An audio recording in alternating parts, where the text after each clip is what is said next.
Hi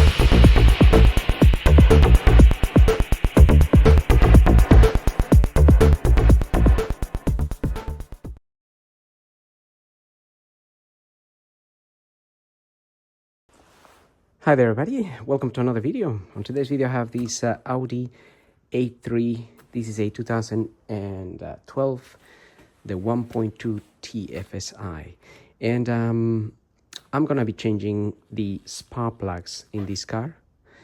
It is fairly easy to, well, it's not too bad to replace them, to be honest. We have access here. This is where the leads go. If you needed to replace the leads as well, these high tension leads, they're not difficult to replace either. Once you get it out, disconnected from the plug, they just go to the back, to the ignition coil in the back here, and then you unplug them and replace them as you go along. But we'll concentrate on the plugs. So I just wanted to show you some tips of what I've used to unplug this from here, from the plug. So the leads, because you don't want to really pull them from the lead. The lead can get damaged if you grab the lead and pull out.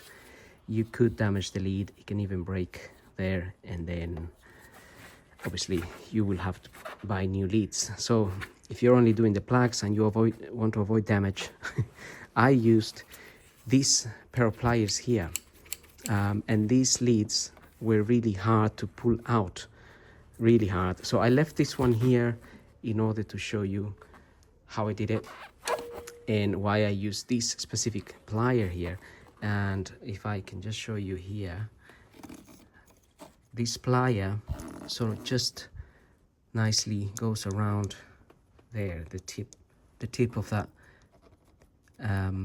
high tension lead, and grabs there, and then you can pull it out. However, it is quite hard to pull out. So I am pulling it out with a lot of force, not gonna lie.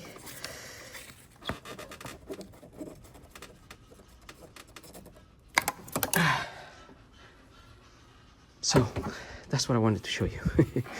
It is hard to, it's an effort for it to pull it out.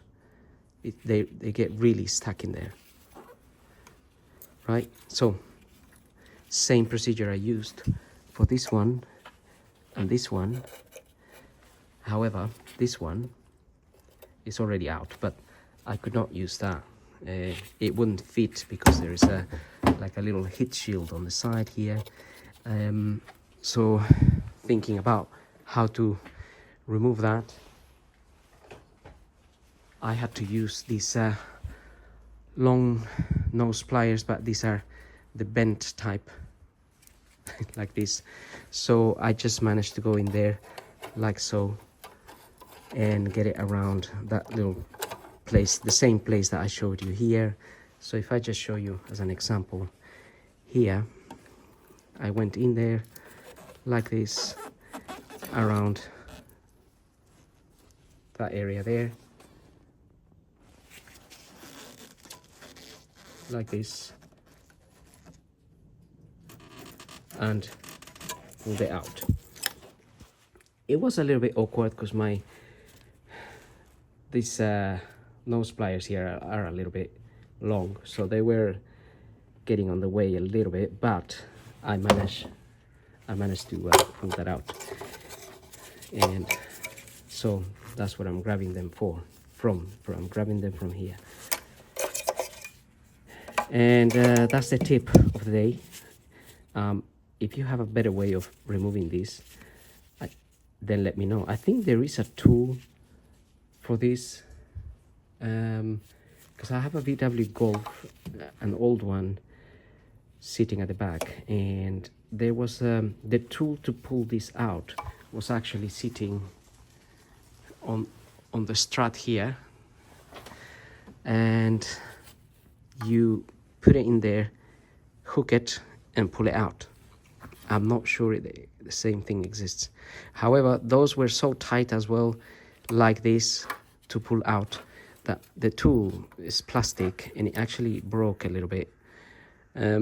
Right, and that one there. And this one has got a little bit of oil around there, and most likely that oil, it's oil that's dripped from here down into there. Anyway, once that is out, with great effort, it doesn't really take long, it's just obviously the pulling. But mind that they make it, they could get damaged, so that's something to think about because they are so tight in there. You're gonna need one of these. This is an M10, which is basically a dip socket. It's like a 16 mil, I think it is. We'll confirm that in a minute. Get it in there, and you may ask, is the engine hot or cold? And what I would say is that the engine is actually warm. I warmed it up because I'm actually changing the oil in it as well. Okay, we can undo that. It shouldn't be too bad. This car has done like 65,000 miles or so. Okay, let's get this out. And some of these spark plug sockets, they have a little rubber inside to help you pull the plug out. But this one, the little rubber thing is gone missing. I guess from using it too many times, it just went missing, so it doesn't pull the plug out anymore. If you have a new one, the little rubber will be there and it'll be easy to get the plug out. In this case, I have another set of long nose pliers. Grab the plug and take it out, and that's what we have. And so same procedure for the next three.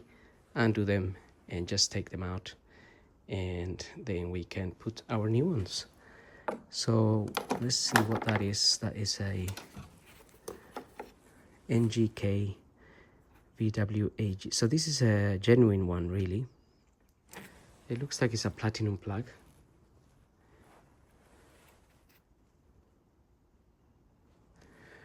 So there we are. We'll I don't know if there's a part number here. I am waiting for my new plugs to come. They might be NGK anyway.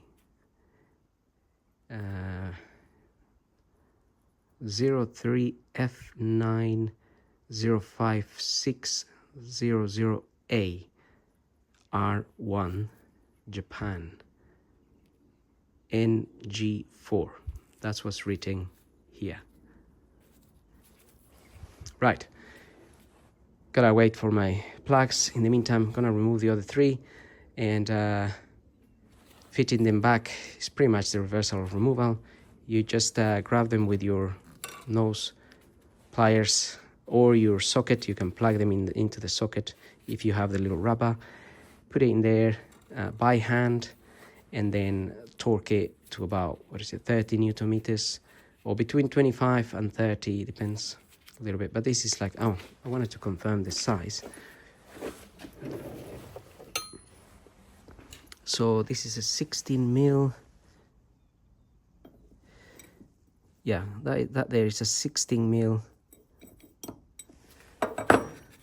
So if you didn't have a spark plug tool and you had like a deep socket that is a 16 mil, that can work as well. Right, I'll just get on with that. Right, I've got my spark plugs, and they are Bosch ones actually. I thought I was gonna get NGK, but I didn't. So what is the part number of these ones? It's FR6HI332, or what is this there? 96335. Right, so I went ahead and fitted those three there. And so just gonna fit this one, but like I said, make sure you don't just drop them in there. Grab them with your, if you're using a pair of pliers like I did, then get your pair of pliers, hold the plug and put it in there. The little gap that the plug has, by the way, that usually comes preset. I know some people say, oh, you have to set it or do this or do that, but these days, to be honest, I haven't done one, adjusted one of those in a long time. So I usually get the plug in, screw it in by hand, make sure it's going in the correct way. Obviously that way we don't damage the thread, because if you damage the thread in there, that is still in the head, so that would be a bit tragic. Right, now it's in as much as I got it in there. Another thing is, I have seen people adding putting anti-seize grease to the thread. I never actually done that in any of my spark plug changes and never had an issue. I think the problem is that sometimes people leave their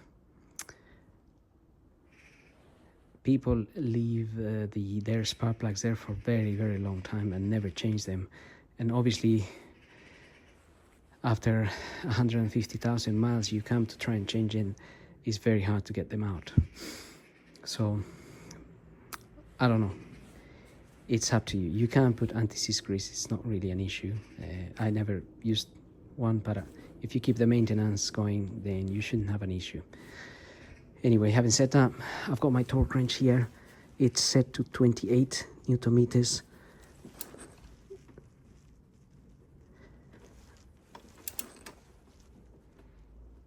So, okay, that is in. Torque to 28, same as the rest. So I also use this, by the way, to basically, if you put that in there, it's easier with this one here to push that in. But if you couldn't push the other ones in by hand, you could get your long nose pliers and push that in so it sits in there properly. Even then, I don't think it is still sitting properly, but basically that's what I did with the other ones. I may just need my two hands so I can hold the nose on top of that and push that in properly. Right, so we finished. Let's get this car started, make sure it's running properly.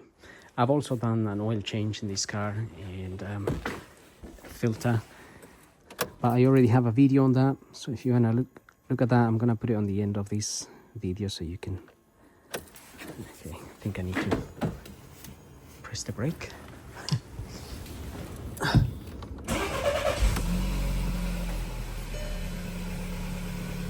Okay, that started nice and sweet, no issues there.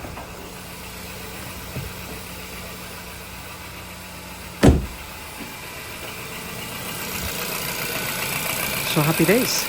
And having said that, I hope the video helps. Don't forget to like, follow, subscribe. We'll see you all in the next video, and thank you for watching.